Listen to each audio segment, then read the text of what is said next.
Sir PMK மாநாடு வந்து 12 வருடங்களுக்கு அப்புறம் நடக்க போகுது. அதனை முன்னிட்டு அன்புமணி வந்து ஒரு வீடியோ வெளியிட்டு இருக்காரு. என்ன சொல்லியிருக்காரு அப்படின்னா, மகாபலிபுரம் பக்கத்துல மாநாடு நடக்க போகுது. சோ அந்த ரூட்டை வந்து யாரும் பயன்படுத்த வேண்டாம், கிரௌட் அதிகமா இருக்கும் அப்படிங்கறத சொல்றாரு. இது வந்து ஒரு பாசிட்டிவான விஷயமா பார்க்கப்படுது. ஏன்னா நிறைய பேர் மாநாடு, எந்த கட்சி மாநாடு நடக்கும் போதோ அந்த இடத்துல அதிகமா கிரௌட் இருக்கும். சில பேருக்கு தெரிஞ்சிருக்காது, எல்லாருமே அதை பார்த்திருக்க மாட்டாங்க. பட் இவர் முன்னாடியே ஒரு வீடியோ போட்டிருக்காரு, அது ஒரு பாசிட்டிவா இருக்கு. 2026 தேர்தலுக்கு முன்னாடி நடக்கக்கூடிய ஒரு மாநாடு, அன்புமணி தலைவரான பிறகு நடக்கக்கூடிய ஒரு முதல் மாநாடா இருக்கு. இந்த மாநாடு கணக்கு அவங்களுக்கு வந்து எடுபடுமா அப்படிங்கிறது மாநாட்டுல நடக்கக்கூடிய விஷயங்கள்லாம் வச்சுதான் நம்ம பார்க்க வேண்டியதா இருக்கும். கண்டிப்பா நீங்க சொல்ற மாதிரி இப்போ இந்த மாநாடுன்றது பொலிட்டிக்கலா ஒரு சிக்னிஃபிகன்ஸ் இருக்கும். அடுத்த வருஷம் தமிழ்நாடு வந்து அசம்பிளி எலெக்ஷன் சந்திக்க போகுது.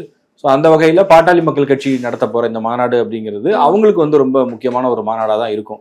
அன்புமணி ராமதாஸ் வீடியோவை பொறுத்த வரைக்கும் அதில் 2 ஆங்கிள் இருக்குது. ஒன்று வந்து அவர் சொன்னது, ஒரு மாநாட்டுக்கு முன்னாடியே வந்து கூட்டம் வருங்க இந்த இடத்துல, இந்த பக்கம் வராதிங்க, நான் வந்து ஒரு கைண்ட் ரெக்வஸ்ட்டாக நான் சொல்கிறேன் அப்படிங்கிற மாதிரி ஒரு வீடியோவை வந்து வெளியிட்டிருக்காரு. அந்த வீடியோவை பாசிட்டிவாகவும் பார்க்கலாம். அதே நேரத்தில் சிலர் கேள்வியும் எழுப்புறாங்க, நீங்கள் வந்து எப்படி சொல்லலாம், இந்த ரூட்ல வரக்கூடாதுன்னு நீங்க எப்படி சொல்லலாம் அப்படிங்கிற கேள்வியும் எழுப்புறாங்க. கார்த்தி சிதம்பரம் போன்றவர்கள் கூட சோசியல் மீடியால அந்த கேள்வியை முன் வச்சிருக்காங்க. பட் ஒரு மாநாடு நடக்கும்போது எந்த கட்சியினுடைய மாநாடா இருந்தாலும் கண்டிப்பா அது வந்து பொதுமக்களுக்கு ஒரு இடையூறா தான் இருக்கும். ஏன்னா கூட்டம் அதிகமா ஒரு இடத்துல வந்து குவியும் போது டிராஃபிக் வந்து கொஞ்சம் பிரச்சனையா இருக்கும். அது மாதிரி விஷயங்கள்லாம் இருக்கு. பட் எந்த அளவுக்கு அதை மினிமலைஸ் பண்றாங்க, குறைந்த அளவுல அந்த சிரமங்கள் இருக்கு அப்படின்னா கூட அது ஓரளவுக்கு அரசியல் கட்சிகளுடைய மாநாடு இப்படிதான் இருக்கும்னு கடந்து போயிடலாம். பட் பொதுமக்களுக்கு அது ஒரு இடையூறா மாறக்கூடாது அப்படிங்கிறதுல யாருக்கும் மாற்று கருத்தா இருக்கவே முடியாது. இப்போ பாமகவுடைய மாநாடு பொறுத்த வரைக்கும் அது என்ன மாதிரி நடத்த போறாங்க அப்படின்னு விசாரிக்கும் போது சில தகவல்கள் வந்து நமக்கு கிடைச்சது. இந்த மாநாடு வந்து 2 விஷயம். ஒண்ணு வந்து தேர்தல் நெருங்குது அப்படிங்கிறதுனால பாட்டாளி மக்கள் கட்சியினுடைய செல்வாக்கை மற்ற கட்சிகள் தெரிஞ்சுக்க போறாங்க அப்படிங்கிறது ஒரு மறைமுகமான செய்தியா இருக்கு. பாமகவை பொறுத்த வரைக்கும் நாங்க வந்து கூட்டத்தை காமிக்கிறதுக்கோ இல்ல எலெக்ஷனுக்காகவோ இதை நாங்க நடத்தல. சமூக நீதியை வலியுறுத்துவதற்காகவும் இங்க வந்து எந்தெந்த சமூகங்கள்லாம் விளிம்பு நிலையில் இருக்காங்களோ அவங்களுக்கான உரிமைகள், அவங்களுக்கு ஒரு கல்வி, வேலை வாய்ப்பு, உள்ளாட்சி பதவிகள், இதுல எல்லாம் வந்து இடஒதுக்கீடு வேணுங்கிறத வலியுறுத்துவதற்காக, அது குறித்து ஒரு விழிப்புணர்வை ஏற்படுத்துவதற்காக நாங்க மாநாடு நடத்துறோம் அப்படின்னு சொல்றாங்க. பாட்டாளி மக்கள் கட்சி தொடங்கின காலத்துல இருந்து பார்க்கும்போது இதுவரையும் ஒரு 20 முறை வந்து இந்த மாதிரி ஒரு மாநாடு அவங்க நடத்தியிருக்காங்க. அதாவது வன்னியர் இளைஞர் பெருவிழான்னு சொல்லிட்டு இந்த சித்திரை மாசம் வரக்கூடிய பௌர்ணமி அன்னைக்கு இந்த விழாவை நடத்துறத ஒரு வழக்கமாவே வச்சிருந்துருக்காங்க. டாக்டர் ராமதாஸ் தொடங்கின அந்த நடைமுறைன்றது இப்போ வரையும் இருக்கு. இடையில நீங்க சொன்ன மாதிரி ஒரு 12 வருஷம் கேப், அதுக்கப்புறம் இப்பதான் இந்த மாநாட்டை நடத்துறதாகவும் சொல்றாங்க. இந்த மாநாட்டு குழு தலைவரா அன்புமணி ராமதாஸை டாக்டர் ராமதாஸ் நியமிச்சிருந்தாலும் இடையில வந்து அவர் கொடுத்த ஒரு பேட்டி வந்து சலசலப்பை ஏற்படுத்துச்சு. அன்புமணி வந்து செயல் தலைவரா இருப்பாரு, நானே தலைவர் பதவி எடுத்துக்கிறேன் அப்படின்னு சொன்னதெல்லாம் அரசியல் அரங்கில் பரபரப்பா பேசப்பட்டது. ஸோ இந்த முறை இந்த மாநாட்டில் அன்புமணி தலைமையை வந்து ராமதாஸ் அங்க அங்கீகரிப்பது, அது மட்டும் இல்லாம அன்புமணி தலைமையில தான் இத்தனை தொண்டர்களும் இருக்காங்க, கட்சியும் இருக்கிறது அப்படிங்கிறத நிச்சயமா வந்து சைக்காலஜிக்கல் அதை ப்ரூவ் பண்ணணும் அப்படின்ற ஒரு திட்டமும் அவங்களுக்கு இருக்கும். அது மட்டும் இல்லாம இந்த மாநாட்டில் 1 மணி நேரம் அன்புமணி ராமதாஸ் பேசுவார்னு சொல்றாங்க. டாக்டர் ராமதாஸனுடைய ஸ்பீச் அப்படிங்கிறது ஒரு 15-20 நிமிஷம் இருக்கும் அப்படிங்கிறது அவங்களுடைய பிளானாக இருக்கிறது. கட்சி நிர்வாகிகள்லாம் பேச போறாங்க. இதுல வந்து திருமாவளவன், சீமான், வேல்முருகன் போன்ற பிற கட்சி தலைவர்களுக்கும் வந்து இவங்க அழைப்பு கொடுத்திருந்தாங்க. பட் அவங்கெல்லாம் வர்றதுக்கு வாய்ப்பு குறைவு தான். மேபி சீமான் போன்றவர்கள் வாழ்த்து கடிதம் கொடுக்க வாய்ப்பு இருக்கு அப்படின்னு சொல்றாங்க. இன்னொன்னு என்ன அப்படின்னா, பிற மாநிலங்களை சேர்ந்த முன்னாள் இந்நாள் அமைச்சர்களுக்கும் அழைப்பு கொடுத்துருக்காங்க. அப்படி யாராவது வருவாங்களா அப்படிங்கிறதும் தெரியல, அதெல்லாம் அன்னைக்குதான் தெரியும். பட் வாழ்த்து செய்தி வரும் அப்படிங்கிறத உறுதியா சொல்றாங்க. இந்த மாநாடு அப்படிங்கிறது கண்டிப்பா பாமகவுக்கு ஒரு முக்கியமான மாநாடு தான் அப்படிங்கிறதுல மாற்று கருத்தே இருக்க முடியாது. கண்டிப்பா இது வந்து பாமகவோட பலத்தை காட்டக்கூடிய மாநாடா அமையும் நினைக்கிறேன். அதுல வந்து அன்புமணியோட ஸ்பீச் வந்து நீங்க சொன்ன மாதிரி முக்கியமானதா இருக்கும். ஏன்னா அவரு யார் அட்டாக் பண்ணி பேச போறாரு அப்படிங்கிற ஒரு விஷயம் இருக்கு. அது மட்டும் இல்லாம விஜய் அவரை பத்தி ஏதாவது பேசுவாரா அப்படின்னு கூட எக்ஸ்பெக்ட் பண்ணலாம். ஆமா, ஆனா நீங்க பாமக பொறுத்த வரைக்கும் பாத்தீங்க அப்படின்னா, விஜய் கட்சி தொடங்கினதுல இருந்து இப்போ வரைக்கும் விஜய் வந்து அவங்க எங்கேயுமே கிரிட்டிசைஸ் பண்ணவே இல்லை. நிறைய கட்சிகள் வந்து இப்ப சீமான் விமர்சனம் பண்ணி பேசியிருக்காரு, முதலமைச்சர் மறைமுக விமர்சனங்களை வச்சிருக்காரு, விசிகா தலைவர் திருமாவளவன் வந்து பல மேடைகள்ல விமர்சனம் பண்ணி பேசிட்டாரு. ஆனால் இன்னைக்கு வரைக்கும் தமிழக வெற்றி கழகம் குறித்தோ விஜய் குறித்தோ ஒரு விமர்சன பார்வையில பாமக தலைவர்கள் யாரும் எதுவும் பேசல பெருசா. ஆமா, விஜய் மாநாட்டிற்கு வாழ்த்து வேணா சொல்லி இருந்தாரு.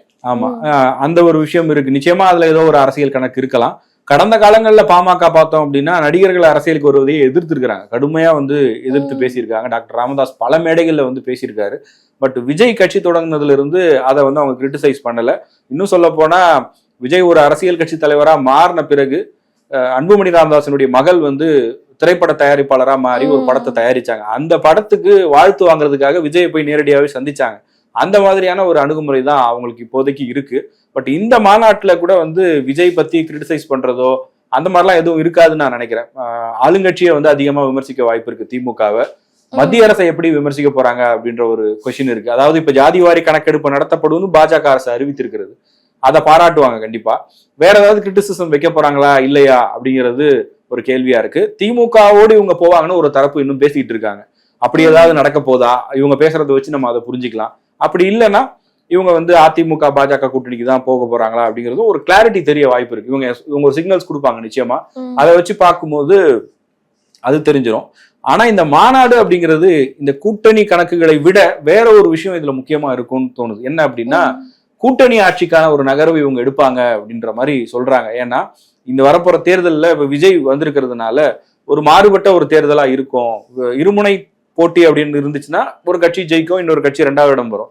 ஒரு 3 முனை போட்டின்னு வரும்போது கர்நாடகாலெல்லாம் நடக்கிற மாதிரி எந்த கட்சிக்கும் பெரும்பான்மை கிடைக்காம போக வாய்ப்பு இருக்கு. அப்படி ஒரு சூழல் உருவாச்சுன்னா அதுல பாமக என்ன ரோல் பிளே பண்ண போகுது அப்படிங்கிற ஒரு திட்டம் அவங்களுக்கு இருக்கு. அதை நோக்கி இவங்க வந்து மூவ் பண்ண போறாங்க அப்படின்னா அந்த கட்சியில இருக்கக்கூடிய சீனியர்ஸ் எல்லாம் சொல்றாங்க. இது எங்க ஸ்டார்ட் ஆயிருக்கும் அப்படின்னா, விஜய் மாநாட்டுல சொன்னதுதான், ஆட்சியிலையும் பங்கு அதிகாரத்திலையும் பங்குன்னு சொல்லியிருப்பார்ல. எனக்கு தெரிஞ்ச அதுக்கப்புறம் இப்ப வந்து விஜய் இப்படிலாம் சொல்லிட்டாரு அப்படின்னு சொல்லி கூட்டணிக்குள்ள எங்களுக்கு அப்ப என்ன அதிகாரம் தர போறீங்க அப்படின்னு கேட்கக்கூடிய ஒரு கொஸ்டின் ரைஸ் ஆகும்னு நினைக்கிறேன். கண்டிப்பா விஜய் சொல்லியிருக்காரு. பட் பாமகவும் இதுக்கு முன்னாடியே கூட சில தருணங்கள்ல பேசியிருக்காங்க. கூட்டணி ஆட்சிங்கிறது அவங்களுடைய திட்டத்திலும் இருந்திருக்கு. விசிகாவும் அந்த மாதிரி பேசியிருக்காங்க. ஒரு சில கட்சிகள் ஏற்கனவே தமிழ்நாட்டில் இந்த பேசியிருக்கு. இப்போ அண்மையில இது ஊடகத்தில் கவனம் பெறுவது வந்து இந்த விஜய் மாநாட்டில் பேசினதுக்கு அப்புறம் தான். பட் விஜய்க்கு அந்த ஒரு விஷயத்த அவர் பேசினதுக்கு அப்புறம் கூட அவருக்கான கூட்டணி கட்சிகள் அவரை நோக்கி யாரெல்லாம் போக போறாங்கிறது இது வரைக்கும் தெரியாம தான் இருக்கு. இந்த மாநாட்டுக்கு பிறகு பாமக வந்து ஒரு முக்கியமான இடத்துக்கு வருவாங்க. அவங்க வந்து எந்த கூட்டணிக்கு போக போறாங்க, அவங்க எத்தனை இடங்கள் கேட்க போறாங்க அப்படிங்கிற விவாத பொருள்கள் உருவாகும். பட் ஆனா தேர்தலுக்கு இன்னும் ஒரு 10 மாத காலம் இருக்கிறதுனால இந்த 10 மாசத்துல என்ன வேணாலும் நடக்கலாம். இருக்கிற கூட்டணிகள் அப்படியே தொடரும்னு சொல்ல முடியாது. ஏல இருந்து பிக்கு போவாங்க, இல்ல பில இருந்து ஏக்கு வருவாங்க, இல்ல புதுசா இன்னொரு ஆல்டர்னேட்டிவ் ஃபோர்ஸ் உருவாகலாம். இப்படி என்ன வேணாலும் நடக்கலாம். அரசியல் எல்லாமே சாத்தியம்தான். இந்த மாநாட்டில் கவனிக்க கூடக்கூடிய விஷயமா இருக்கிறது அப்படின்னா அவங்க வந்து எந்த திசையை நோக்கி பயணிக்க போறாங்க, கூட்டணி ஆட்சிங்கிறத எப்படி வைக்க போறாங்க அப்படிங்கிற இந்த விஷயங்கள்லாம் இருக்கும்னு நினைக்கிறேன். ஆல்ரெடி வந்து புத்தக வெளியீட்டு விழாவுக்கு அவங்க அழைச்சாங்க, திரும்ப போறேன்னு சொல்லியிருந்தாரு. அதுக்கப்புறம் போகல, போனா பிரச்சனை ஆயிரும் அப்படின்னு, கூட்டணியில ஏதாவது பிரச்சனை ஆயிரும் சொல்லி போகாம இருந்தாரு. அதே மாதிரி இன்னொரு விஷயம், இந்த மாநாட்டு அழைப்புதல் வந்து திருமாவுக்கு கொடுக்கப்பட்டிருக்கு, காமிச்சிருக்காங்க. அவர் அதை பார்த்துட்டு வாழ்த்துக்கள் சொல்லிட்டாரு. அதுக்கப்புறம் என்ன ஆயிடுச்சு அப்படின்னா, அதுக்கப்புறம் பாமகவும் விசிகாவும் ஒண்ணு சேருதா அப்படிங்கிற மாதிரி பேசினாங்க. அதையுமே வந்து குறிப்பிட்டு திரும்ப இன்னொரு மேடையில சொல்லியிருந்தாரு, நான் அங்கெல்லாம் போகலப்பா அப்படிங்கறத மறுபடியும் சொல்ற மாதிரி. எவனோ ஒருத்த வந்தான் பார்த்தான், அதை பார்த்து வாழ்த்து சொன்னதுக்கு வந்து இப்படிலாம் பேசுறாங்க அப்படிங்கறத மறுபடியும் கூப்பிட்டு பேசியிருந்தாங்க. சோ அதனால பாமகவும் விசிகாவும் வந்து இணக்கமா இருப்பாங்களா, ஒரே கூட்டணியில வருவாங்களா அப்படிங்கிற ஒரு கேள்வியும் இப்ப எழுந்திருக்கு. அதை பத்தி இந்த மாநாட்டுல ஏதாவது பேசுனதுக்கு அப்புறம் தெரியுமா அப்படிங்கறது மாநாடு நடந்து முடிஞ்சதுக்கு அப்புறம் தான் நமக்கு தெரிய வரும். எனக்கு தெரிஞ்ச மாநாட்டுல தெரிஞ்சிடும் எந்த பக்கம் போறாங்க அப்படிங்கிறது. நிச்சயமா நீங்க சொன்ன மாதிரி இப்ப திருமாவளவன் அவர்களுக்கு அழைப்புதழ் பாமக மாவட்ட செயலாளர் கொடுத்திருந்தாரு. திரும்ப அதை வாங்கி பார்த்து வாழ்த்து சொல்லி அந்த இடத்துல இருந்து கடந்து போயிட்டாரு. சில தினங்கள் கழித்து ஒரு மேடையில பேசுறாரு, யாரோ ஒருத்தர் வந்து கொடுத்தாரு, நான் வாங்கி பார்த்தா அது இந்த மாதிரி மாநாட்டு அழைப்புதழ். உடனே வந்து ஒரு பத்திரிகை வந்து 2 பேரும் ஒன்னா சேர்றாங்க, திமுக அதுக்கு முயற்சி பண்ணுது அப்படின்லாம் எழுதுறாங்க. அவர் அது இல்லைன்றத ஒரு மாதிரி அங்க தெளிவுபடுத்துறாரு. அதுக்கப்புறம் இன்னொரு மேடையில அவர் என்ன பண்றாருன்னா, விசிகாவோட வெற்றி விழா, அந்த தேர்தல் வெற்றி விழா குறித்த ஒரு மேடை இது. அதுல வந்து அக்னி கலசம் வரையணும் அப்படின்னா கூட அதுக்கு பானை தேவை. வன்னியர் சங்கத்தினுடைய லோகோ மாதிரி இருக்கக்கூடிய அக்னி கலசம் வரையணும்னா கூட அதுல விசிகாவுடைய சின்னமான பானை வந்துடும். தேர்தல் ஆணையமே 2 சமூகங்கள் ஒன்னா இருக்கணும்னு சொல்லி ஒரு சின்னம் கொடுத்ததா நான் பாக்குறேன்னு சொல்லி அங்க வன்னியர் சமூகத்துக்கும் தலித் சமூகத்துக்குமான ஒரு இணக்கம் ஏற்படக்கூடிய வகையில தான் அவர் பேசியிருந்தார்.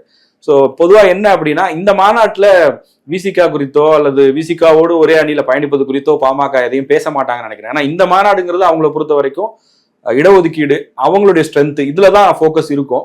அதே நேரத்துல 2 பேரும் ஒரே அணியில இணைந்து பயணிக்கலாம் வாய்ப்பு குறைவுன்னு நினைக்கிறேன். பாமகவை பொறுத்த வரைக்கும் எந்த ஒரு எதிர்ப்பும் இந்த மாநாட்டுக்கு இருக்கக்கூடாது, எல்லாருடைய சப்போர்ட்டோட இந்த மாநாடு நடக்கணும்ன்ற ஒரு ஐடியால தான் ஒரு மாவட்ட செயலாளர் அனுப்பி விசிகா தலைவர் கொடுத்திருக்காங்க. அவங்களுக்கும் தெரியும் அவர் அழைச்சா வரமாட்டாரு அப்படின்னு.